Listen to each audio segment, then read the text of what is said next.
Basic English Grammar, Lesson 3. Topic: The simple past tense. Part 1. Recognizing and understanding the simple past tense. Watch and listen. I want something to eat. Maybe candy. I'll just take one piece. Yeah. Oh, but there's an apple. Okay, I'll put this back and I'll eat the apple, not the candy. Reading. The following text describes what you saw in the video. Can you find all the verbs in the simple past tense? What happened in the video? Jennifer was at the kitchen table. She wanted to eat something. First, she thought about eating candy. She opened the candy jar in front of her and took out a piece. Now take a moment and try to find the verbs in the simple past tense. Do you see them? Here they are. Happened, was, wanted, thought, opened, took. Let's go on to the second half of the text. Then she looked at the apple. In the end, she didn't eat the candy. She put it back and ate the apple. That was a good choice. As before, I want you to find the verbs in the simple past tense. Do you see them? Let me show you. The verbs in the simple past are looked, didn't eat, put, ate, was. How did you do? Were you able to find them all? Don't worry if you found the first exercise a little difficult. I'm going to show you all the forms that the simple past tense can use. Then in the future, it will be easier for you to recognize it. So now we'll turn our attention to the forms and meanings of the simple past tense. We'll look at the verb to be, regular verbs, and irregular verbs. In the simple past tense, the verb to be has two forms, was and were.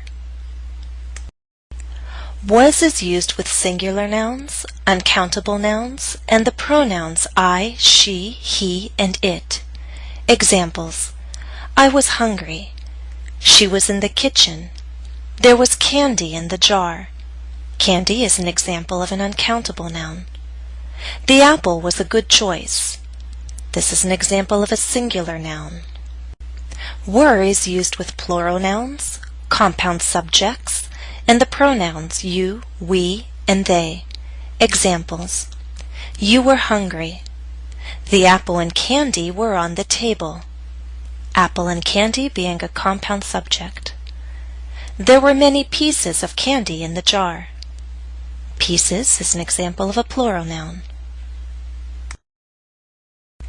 We often use the verb to be in the simple past tense to tell about a past event, state, or condition. Examples: Jennifer was at the kitchen table. She was hungry. All of this happened in the past. All of this was true in the past. I'm telling you about my location and how I was feeling. I was at the kitchen table. I was hungry. Okay, now that we've covered the verb to be, we're going to talk about all the other verbs. We'll group them into regular verbs and irregular verbs. In the simple past, regular verbs end in ed. Can you identify the regular verbs from the text? There are 6 verbs highlighted in orange. Can you find the 3 regular verbs? They are wanted, opened, and looked. These verbs are easier to recognize and use once you know the spelling rules. Here are the spelling rules for forming regular verbs.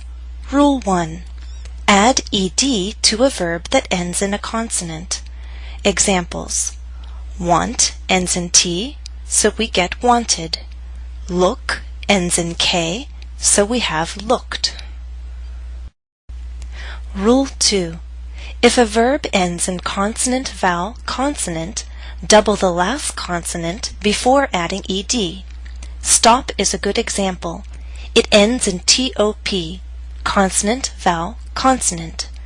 So we're going to double the P and then add ed, and we get stopped.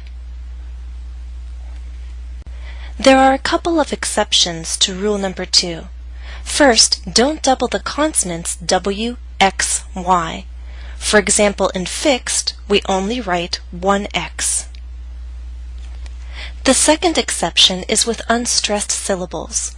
Don't double the last consonant if the last syllable is unstressed. For example, in open, the stress is on the first syllable, so you do not double the N. Rule 3. Add only D to a verb that ends in E. For example, we'll add D to like and get liked. Rule 4.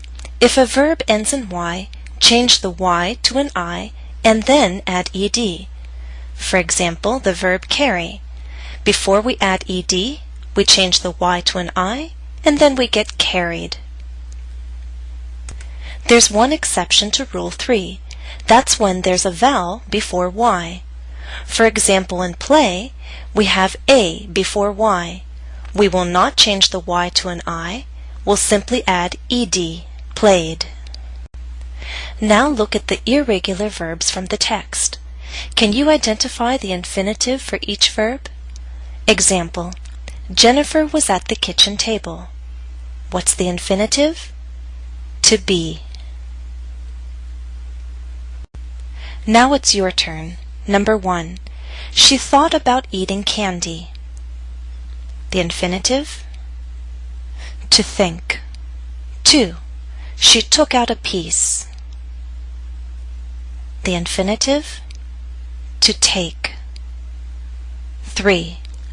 She put it back in the jar. The infinitive? To put. 4. She ate the apple. What's the infinitive? To eat. Now, irregular verbs can be tricky. There are a lot to remember. Most grammar books have a list of irregular verbs in the back. You can also look online. Just do a search using the keywords irregular verbs in English. End of part 1. Please go on to the next part of this lesson.